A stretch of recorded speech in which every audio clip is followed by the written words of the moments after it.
All right, the best of 3 semifinals. Oh, let me go hide Rogue's name since we don't need it anymore. The best of 3 semifinals commences now. This is the Olimoleague 110. Spawning to the lower right, we have the green Terran, none other than INnoVation. In the top left, as the blue Terran, it is KeeN. By the way, people talk, you as well, responding about the KeeN clap GIF, the widely known celebration one. This was actually, we had the pleasure of meeting and hanging out with KeeN in Toronto about summer of last year. And at the, what was it? North by Northeast? Yeah, North by Northeast. And we talked, well, I talked, there's not about we, but I talked to KeeN a lot about that GIF, and I spent a lot of time egging him on with Leenock helping me, trying to be like, look, KeeN, I'm telling you, man, you just got to, like, everyone in the forums, we love you for that GIF. More people know that image than they know KeeN, right? Like, you got to get back into doing the clap, man. And he told me he would work on it, but man, I don't think he has. I feel like he lied. Well, he didn't end up winning. So that was the saddest part. If he had won and done the KeeN clap at the end against Zest, that would have been something. Yeah, this that's was back true. when Zest was not performing as well as one would expect. You know, the start of his performance. That was funny because I remember when we were in discussions with the organizer about that event, they're like, look, we want to invite some Koreans, but we don't want like impossible to beat Koreans, who's kind of on that B list right now, but would still be very fun to watch and, you know, are recognizable and all these other things. And Zest actually fit that list, whereas every other time period, Zest would have been too good for that list. Yeah. Yeah, it was an odd time. But speaking of an odd time, TvT is in that weird little place where Cyclone vs. Cyclone is still very good, but you have Terrans who just, I think it's a bit of stubbornness, don't want to play mech, don't want to play Cyclones in the first 5 minutes of the game. You know, despite never being able to fully execute it, TvT's always been my worst matchup. I've always understood the ebb and flow of TvT, whether it was mech and the dynamic of Hellbats and Marauders or Marines and tanks. I've never really been able to wrap my mind around this, though, because we'll watch a lot of these Cyclone versus Cyclone fights where it looks so clear one player's going to win because he won the Cyclone War, but then ends up losing to the Liberator counter or something, right? Like, it is such a weird matchup right now that I just don't get anymore. It's like the first time in years I've truly sat there and been like, you know what? What they say about me in chat's right. Rifkin's a noob. I don't get it. Like, what is going on?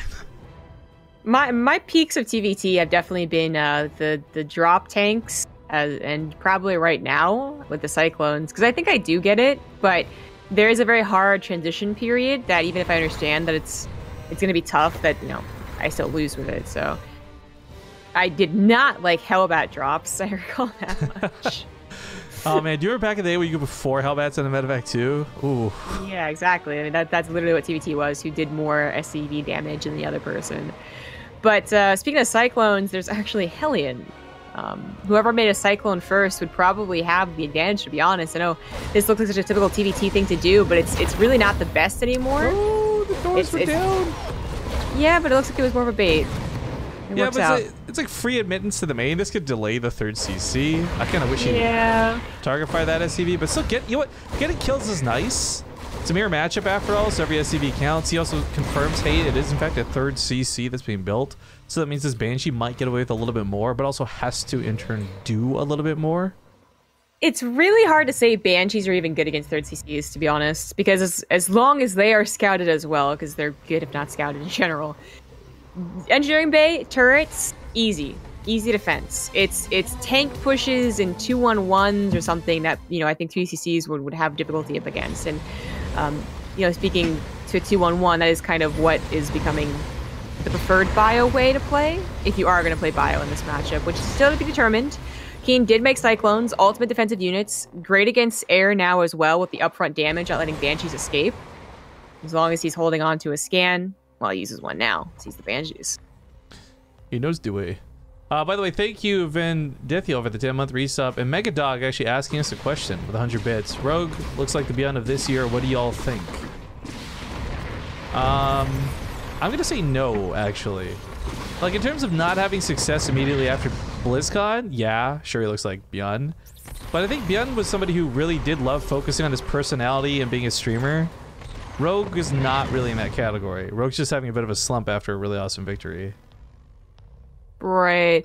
I think he's asking because of the most recent Hot Topic article where there was some comparison of perhaps this is, you know, a little bit of patch here and there. Patch Terran, patch Zerg. Rogue's always been good through the various patches. I think it's really unfair for people to categorize him like that. So I don't say that he's a patch Zerg, but I liked the points that they brought up. I thought it was a good discussion. People got really angry, though. I haven't actually seen this, just FYI. I'm just basing off what you just said. But he did notably have the best time of his career after the Hydra buff. That is actually not something you can dispute, but you can dispute if that means that it's because of that, that's why he's won. Anyways, that's why I think he's asking. But I do think they're just a little too different to compare. So mass cyclones for KeeN. I talked about how I think he understands Cyclone versus Cyclone better, but I think this also, as an extension, means that he understands TvT right now better, even if it's not necessarily a pure Cyclone. So INnoVation has secured his tank count, secured his 3rd CC, which is probably the most difficult part about matching up with someone who went Cyclones faster than you. But KeeN can definitely transfer out. Those Cyclones almost will never be useless. They should be back at home, though, killing his Banshee. Oopsie. Yeah, as good as Cyclones are at taking straight up dogfights, they still can't really push through 3 tanks set up the way INnoVation has it set up. So his base is pretty secure, and this Banshee picks up about 6 SCVs. He's actually going to delay the gas on one of these, which is super annoying. But he also flies out of there very preemptively. Like he was really expecting the Cyclones to already have been here. He could have picked off probably about 2 more SCVs and gotten out. Either way, not bad. He's now got a 10 worker lead because of this. INnoVation, though, is going for Blue Flame, so it's not a question of, like, will he or won't he play mech. I think that was determined a while ago. But the type of mech he's going to play. And Blue Flame Hellions, sure, they're not going to bring a lot versus Cyclones. They're going to wreck workers. They're going to kill his opponent's Hellions a lot better, too. I really like the Blue Flame upgrade, especially because they made it cheaper.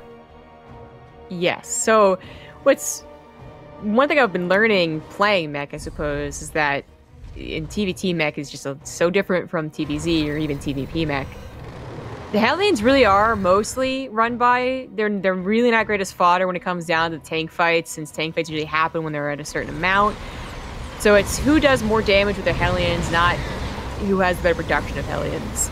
And right now, INnoVation's getting the damage done. The Banshee did something, the Hellions doing a lot more after they had Blue Flame when this happened. Blue Flame starts up out of KeeN, though, so he's not going to forget this, which is good, because we have actually seen a lot of these schemes go deep enough, and you're like, oh, they actually legit, they forgot Smart Servo, they forgot Blue Flame, things like this. But down quite a few workers after that second follow-up attack. In fact, total SCV kills racking up now to 22. That's pretty nice. But KeeN has recovered from far worse situations, and TvT already being one of the most recoverable matchups. Ooh. A lot of ways to come back. Mech, same deal. There are a lot of ways to come back. Really awkward that scan. Does scout the units on sieging, so knows there's an opportunity to maneuver around, but oh, these tanks do get the siege up, and despite that Cyclone surround, well, actually, maybe this will still work out. Those unsieged tanks can be powerful. They move to the dead zone, but they don't. They just stay at range and get obliterated. Same with this SCV line. 11 workers went down to a Hellia run by while this happened, and now INnoVation comes out in a really great spot. Okay, KeeN. Not looking as hot as previous TvTs. INnoVation did manage to get the better of him, even if his opening wasn't the best. The fact that his 3rd CC was something easily gotten. 4th CC now on the way. And tank fights going much better for him. Puts KeeN in a difficult but not quite dead position. But these Liberators, all these Liberators will probably kill him. Yeah, they'll get cleaned up with the Vikings eventually, but there's the GG. INnoVation locks down game number 1. And really convincingly. But yeah, TvT is a weird dynamic right now. I'm actually surprised that did not actually come down to pure Cyclone versus Cyclone. It played around it, but even then, like, that was still a very different TvT than a lot of us are used to seeing. It's the flow of the game is what's changed the most. It's not like, okay, sure, unit compositions change a lot, mech, bio, but I don't know, these attacks into immediate counterattacks and like the awkward way to play around.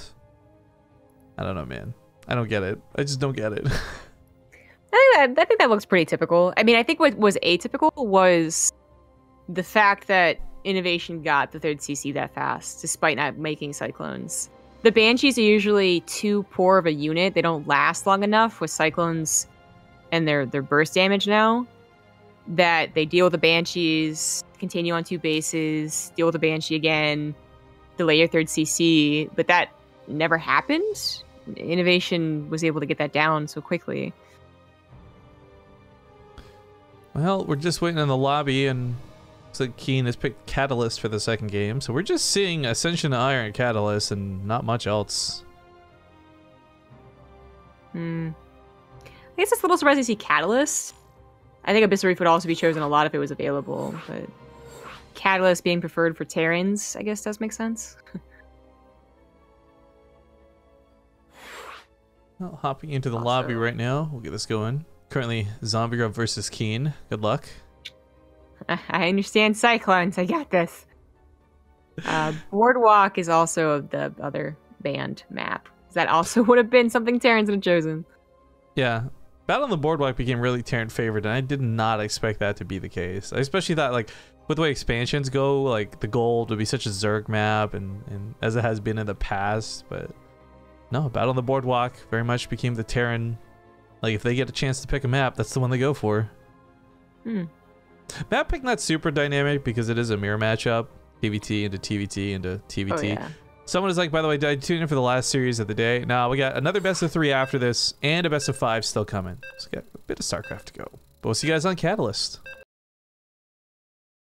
Welcome back, everybody, as we continue through the series. It's game 2 in the first semifinal. To the bottom right, he's currently losing with no points on the board. It's KeeN. The top left, as the blue Terran, he is the one, the only INnoVation. What if someone else just made the idea INnoVation? No, he's still the one, the only. I mean, That's why you say... Isn't that why you say the one and only? It's actually, like, not literally the one and only, but it's the most important one. Well, in real life, it's a lot harder to find a second Jessica Trinega, but it's pretty easy to just make a tag ZG or Zombie Grub. But people... So when they introduce, like, actors, people do have the same name as some actors. You could say the one and only Jessica Trinega, and I'd be like, you're wrong. But I know what you meant. You meant that, like, because I am the special one... Yeah, I said that. Yeah, that's, I get the credit. What I said. Wink, nudge. Then I get the credit. Super definitely paying compliments, because that's something that is always well received. Well, when they're not weird. Well, that's going to lead into a rabbit hole of conversation. I have not. How dare you? But thank you nonetheless. Okay. You're welcome. Regardless of the rabbit hole conversation, I'd love to jump down for this one. The questions for the matchup really come down to, I think, less about INnoVation, but more about KeeN. Like, pretty clear-cut. INnoVation knows that if Cyclones are the standard, how do you play around that? You get tanks, get positioning, all this good stuff. He looked so much better, like a different league than KeeN, especially when it came to those fights. But it's also worth noting, if those same Cyclones happened and, like, INnoVation wasn't sieged up, that could have gone horribly for INnoVation. So KeeN might not be too persuaded to play away from the way he just did. But I don't know. Standard is a standard does, and like there's so many more of these Cyclone games than there are not. I'm really not convinced that KeeN was outplayed. There you go. So much as it was 2 big things that were a problem. One being the Cyclones not doing their job, basically, and then 2, the attack of the tanks. But he's doing something different. Last game, if you go for only Cyclones, you can definitely afford a 3rd CC sooner or later, but still a lot sooner than anything else. If you go for the starport, you're obviously delaying it, and clearly KeeN doesn't even have a natural. So really pushing for some aggressive openers. INnoVation did take a low ground CC first. His Reaper awkwardly does not scout the unit comp, but does scout the lack of CC. Yeah, that's a very good scout, actually. But, okay, defensively, what's going to go on? He's got a couple of his own Cyclones. This shouldn't be too bad. I mean, worst case, I think a couple of SCVs might die. But even though he's rallying everything back to the main, so he knows there's an attack coming because of that Reaper Scout. And he's playing it safe. Awkward, but safe. There's not... I don't think there's a way that KeeN breaks this ramp. And this is where INnoVation could stop down at 3rd CC by not going for a starport and just get so far ahead because the Banshee... once scouted, won't do anything, and I think his Reaper just got into the main base and saw the starport. It did.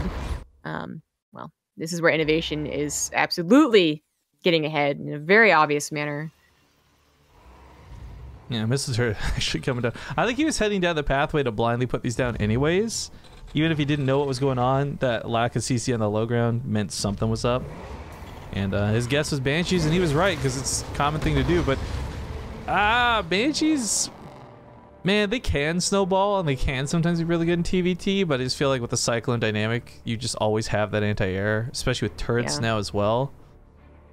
You're hoping for what happened to KeeN last game, which I would say doesn't happen as often as it doesn't. Did I do that right? You know what I mean? No, you're right. Like, it really doesn't. Okay, good. I was wondering if these that's not supposed to happen often either. Walks the Cyclone right into INnoVations. It's gonna. Oh no, the command center gets messed with too.